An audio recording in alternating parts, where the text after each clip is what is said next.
पूछो आगे वाले से, आगे वाले से पूछो, बोले हम खुद पूछ में बंधे हुए हैं, हम तुम्हें क्या बताएं। ऐसे क्रम सबसे आगे वाले से पूछो कहां जा रहे हैं, बोले जिधर रास्ता खाली मिल रहा है उधर जा रहे हैं। लक्ष्य क्या, कोई मतलब नहीं, 500 ऊंट चल रहा है, शायद ऐसे ही चल रहे हैं हम।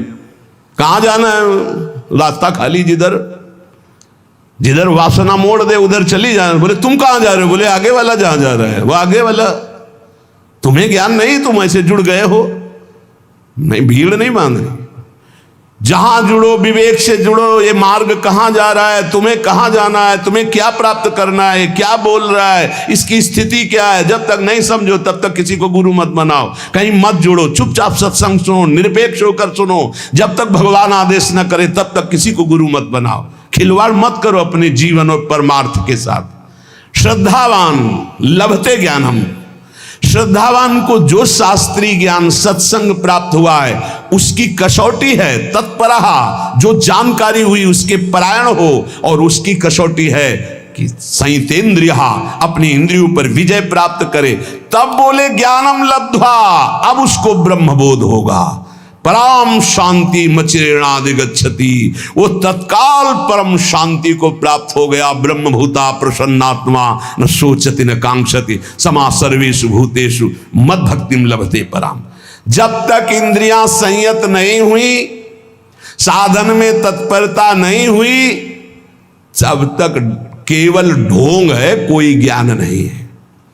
साधन में तत्परता आती है जो गुरुजनों ने साधना दी उसके परायण होने पर, दूसरों का आदर करने पर।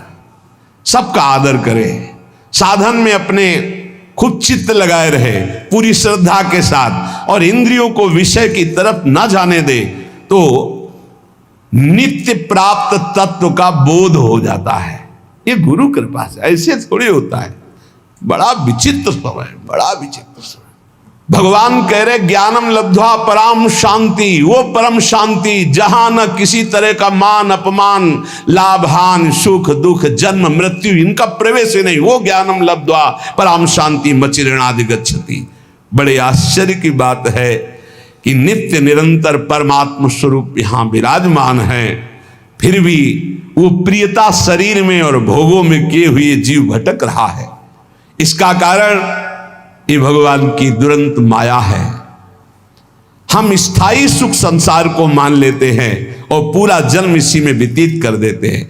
सुख लेने की संसार से भावना से इतना अपनापन हो जाता है शरीर में कि हम कभी सोच ही नहीं सकते कि शरीर से हमारा कोई संबंध नहीं, इस शरीर से हमारा कोई संबंध नहीं, बिल्कुल नहीं है, किसी तरह नहीं है। यद्यपि मृषा पर छूटती कठिनाई, ऐसी भगवान की ब्रह्म मोहिनी माया लग गई। संसार के प्रति जो प्रीति हो गई है यही माया है, यही अज्ञान है। इसी को हटाने के लिए हाँ बड़ी बड़ी संगोष्ठियां केवल संसार को सुधारने के लिए हो रही, अपने सुधारने की तरफ लौट ही नहीं पा रहे। हम अपनी तरफ तो हम देख ही नहीं पा रहे, बहिर्मुख होकर बाहर भागते चले जा रहे, वो बुरा वो बुरा वो बुरा। और अंदर जब देखे तो भाई, जब दिल खोजो अपनो तो हमसे बुरा ना होए। परमात्मा स्वरूप को छोड़ करके हम देहाभिमान में भटक रहे, व्यवहार में भटक रहे, दूसरों के दोष देख रहे, गुण देख रहे। इसलिए सच्चा ज्ञान नहीं प्रकट हुआ। सच्चा ज्ञान है ज्ञानम लब्ध्वा पराम शांति मचिरेणाधिगच्छति, परम शांति को प्राप्त हो जाता है। श्रद्धा विश्वास तो साधन में तत्परता, साधन में तत्परता जितेंद्रियता, और जे भी जितेंद्रिय हुआ जाहिन चाहिए कबो कछु, तो अपने आप तत्वबोध हो गया। अपने आप उस साधक को अपने आप से अपने आप का अनुभव हो जाता है। अज्ञश्चाश्रद्धानश्च संशयात्मा विनश्यति, नायं लोकोस्ति न परो न सुखम संशयात्मनः। जो अज्ञ विवेकहीन हैं और श्रद्धा रहित हैं, ऐसे संशयात्मा मनुष्य का नाश हो जाता है। संशयात्मा मनुष्य के लिए ना ये लोक सुखकर होता है, ना परलोक हितकर होता है, और ना उसे कभी सुख प्राप्त होता है। उसका पतन ही है, उसका नाश ही है। जो शास्त्रों पर विश्वास नहीं करता, संतों पर विश्वास नहीं करता, तो विवेक है नहीं। विवेकहीन पुरुष का नाश ही निश्चित है। अज्ञश्चा श्रद्धानश्च संशयात्मा विनश्यति। विवेक तो खुद जागृत नहीं हुआ ज्ञान, और दूसरे की बात मानना नहीं। जो संत महापुरुष गुरुजन शास्त्र, इनकी बात मानना नहीं, इनको महत्व नहीं देना। कैसे होगा? तुम्हारे में खुद है नहीं ज्ञान, और जिनको ज्ञान है उनकी बात मानना है नहीं। वहां संशय करना है तो संशयात्मा विनश्यति, उसका विनाश हो जाता है, पतन हो जाता है। विनाश किसे कहते हैं? बुद्धि का नाश होना ही सर्वनाश है। संशयुक्त पुरुष की बुद्धि ऐसे आचरणों में उतर जाती है कि उसका नाश हो जाता है। ऐसे पुरुष के संशय कैसे नष्ट हो? क्योंकि बिना संशय नष्ट हुए न लौकिक उन्नति होगी, न पारलौकिक उन्नति। भगवान कह रहे हैं, नायम लोकोस्ति न परो न सुखम संशयात्मना। जो संशयात्मा है, न इसी लोक में सुख मिलता है, न परलोक में सुख मिलता है। सरल भाषा में, जब संशय ज्यादा प्रकट हो जाता है तो डिप्रेशन की स्थिति आ जाती है। कहीं ऐसा न हो जाए, कहीं ऐसा हो जाए, पता नहीं ऐसा। वो निगेटिव इतना सोचना कि वो ना इस लोक में सुख, ना परलोक में सुख। अलग अलग उसकी संकल्प विकल्प की बातें चलने लगती हैं। संदेह युक्त पुरुष का नाम संशयात्मा है। वो कहीं भी जाए, किसी भी संत के पास, किसी भी शास्त्र के पास, उसे संदेह खड़ा हो जाएगा। बड़ा दुर्भाग्य है, ये कभी नहीं होना चाहिए। इसलिए श्रद्धावान लभते ज्ञानम, प्रथम हृदय श्रद्धा जो करे, बड़े भाग्यशाली हैं जिनको संशय नहीं, श्रद्धा है। और जो संशयात्मा है, वो कहीं भी जाए, वो दूसरे ही दर्शन करते हैं, वहां निगेटिव से ही बटोर कर लाते हैं। कोई पॉजिटिव उनका चिंतन नहीं हो पाता, चाहे जितना बड़ा सत्संग मिल जाए उनको। खलऊ करें भली पाई सुसंगु, मिटे न मलिन स्वभाव भंगु। परमार्थ के मार्ग में चलने वाले साधक में एक मांगलिक संशय होता है, एक अमांगलिक होता है। मांगलिक संशय अगर ऐसा है तो फिर उसको कैसे किया जा सकता है? ऐसा कैसे है? वो समझा, फिर विश्वास, हाँ ऐसा। वो जो जानने के लिए संशय प्रश्नवाचक हुआ, वो अच्छा है। और जो अश्रद्धा वाला संशय है, मानना नहीं शास्त्र के बाद, संतों में अश्रद्धा, संतों की ये नाशकारी है। कोई बात हुई, उस पे एक प्रश्न खड़ा हो गया, वो मांगलिक है। आप पुनः उत्तर लीजिए, फिर प्रश्न आता है, संशय आता है, फिर उत्तर लीजिए, वो आपके मंगल के लिए है। लेकिन अश्रद्धा हो जाना, पहले ही अश्रद्धा का भाव, संशय का भाव खड़ा हो जाना, ये नाशकारी है। परमार्थ में स्वाभाविक है प्रश्न खड़ा हो जाना, स्वाभाविक है संशय आ जाना। जिस विषय को पढ़ा नहीं, जिस विषय को समझा नहीं, अब वो विषय कहा जा रहा है तो उस पर प्रश्न खड़ा हो सकता है, लेकिन अश्रद्धा नहीं। उस विषय पर प्रश्न हुआ है, ना कि संत पे, ना कि शास्त्र पे, ना कि उनके प्रवचन पे। उस विषय को समझने के लिए उसे संशय जो हुआ वो लाभदायक है। लेकिन जो संत पर, शास्त्र पर, भगवान पर श्रद्धा, वो विनाशकारी है। साधक का एक लक्षण होता है जानकारी करना, खोज करना। यदि वह मन और इंद्रियों से देखी बात को ही सत्य मान लेता तो फिर साधना किस बात की? साधक को निरंतर भगवत मार्ग में आगे बढ़ते रहने की जिज्ञासा होती है। अब वो चलते चलते जिज्ञासा तो करता ही है, कितनी दूर रह गया है, कहां से मोड़ है, कैसे शीघ्र प्राप्त करें, मैं प्राप्त कर भी पाऊंगा कि नहीं कर पाऊंगा, ऐसी बातें उसके मन में आती हैं। ये कोई गलत नहीं है, उसके लिए निषेध नहीं, लेकिन ये मार्ग ही नहीं है। पता नहीं ये सब लोग जानते हैं कि नहीं, पता नहीं भगवान है कि नहीं, परमार्थ है कि नहीं, ये सत्य बोल रहे हैं कि नहीं, फिर तो शास्त्र सही कह रहा है कि नहीं, फिर तो पतन हो ही जाएगा, नाश हो जाएगा। इसलिए श्री भगवान हमारे अंशी हैं, वो हमको समझा रहे, अज्ञान नहीं, अश्रद्धा नहीं, संशय मत करो।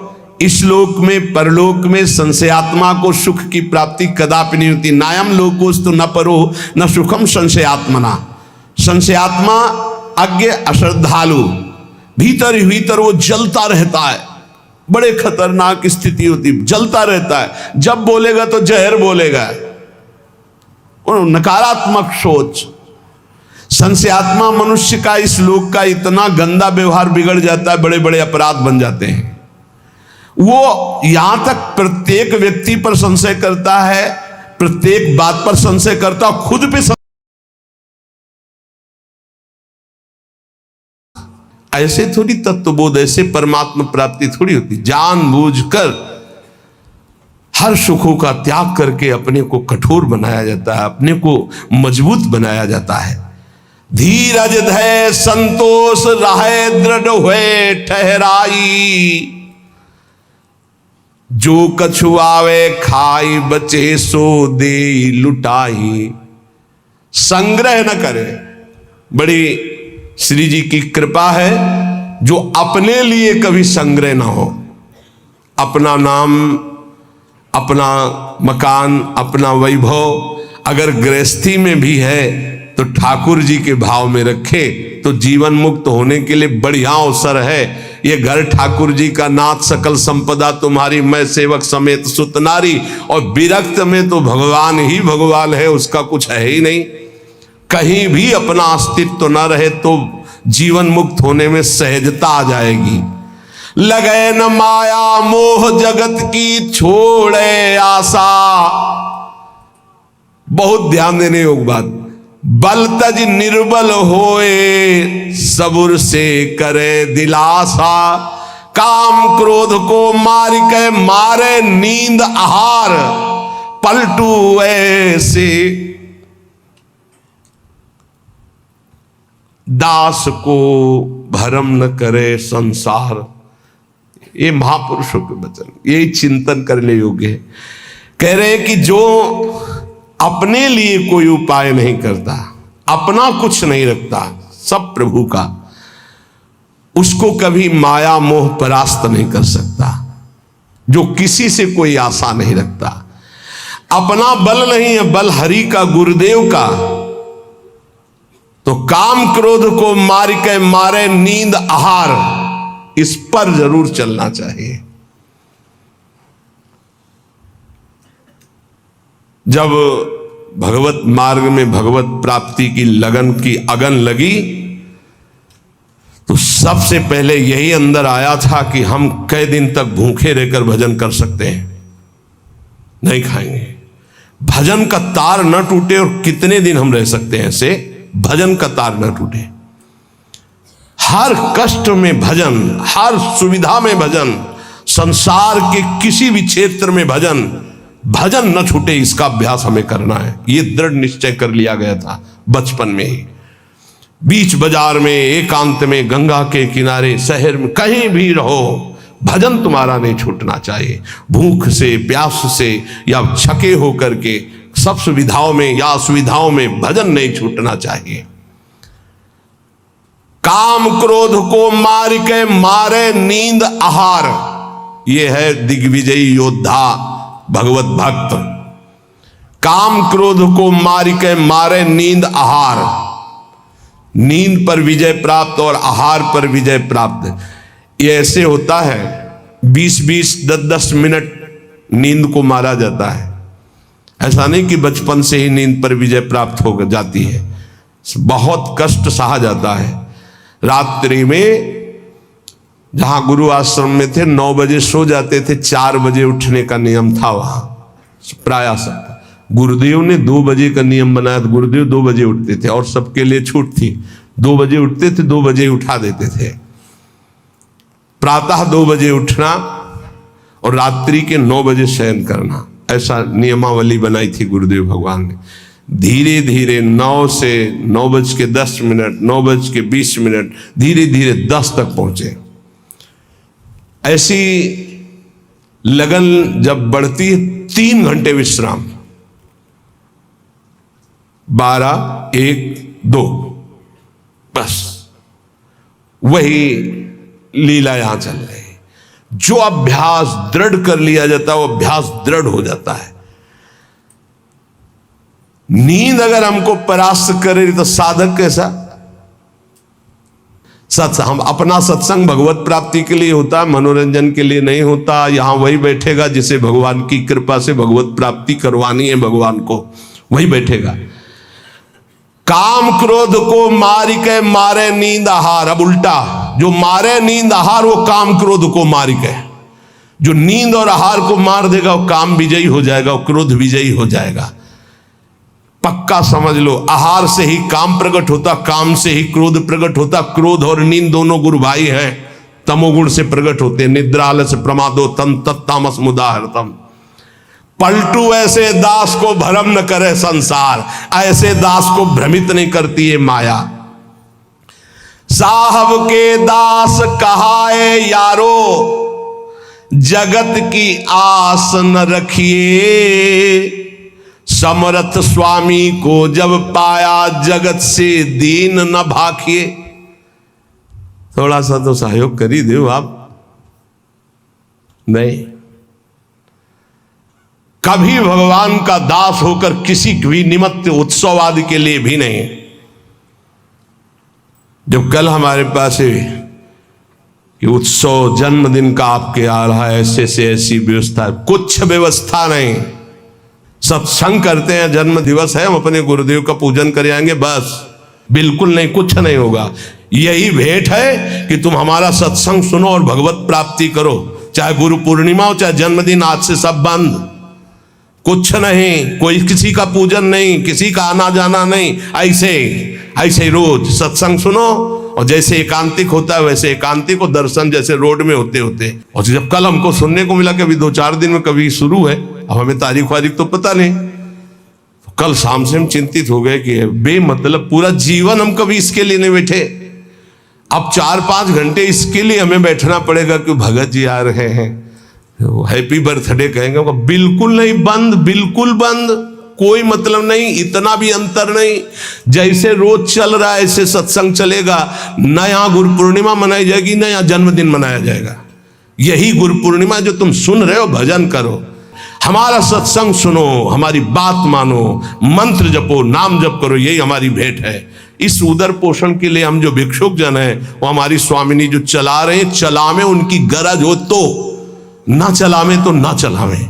हम इसके लिए बाबा जी बने नहीं बैठे कि पूजवा। किसी भी तरह का कोई भी किसी भी तरह से अर्थ प्राप्ति के लिए कोई उपाय नहीं रहेगा। और फिर जो श्री जी चलाएंगे तो दूध पिलाएंगे तो दूध पिएंगे, रबड़ी खवाएंगे तो रबड़ी खवाएंगे, चना पवाएंगे तो चना, और ऐसे रखेंगे तो हवा खा के रहेंगे। ये सब नहीं।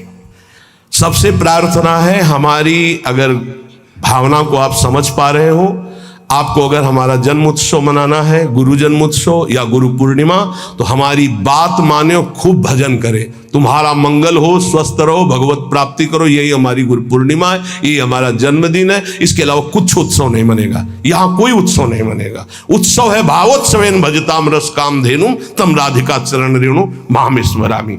अर्थ के लिए कोई व्यवस्था यहाँ नहीं रहेगी। हमें श्री जी अगर जो देंगे उससे हमारा भरण पोषण होता है, संसार से नहीं। महारानी के आगे जो चढ़ जाता है उसी से हम भरण पोषण जो व्यवस्था होती ये नहीं करेंगे। इसलिए सब खुला बजा कह दिया कि अपने जो सेवा में है संत जन हो, जो सब भगत जन है, जान ले ये कुछ नहीं चलेगा। ना लाइन लगेगी, ना कोई निमंत्रण होगा किसी को, ना कोई यहाँ भीड़ लगेगी। जैसे हो रहा है ऐसे रोज नित्य होगा।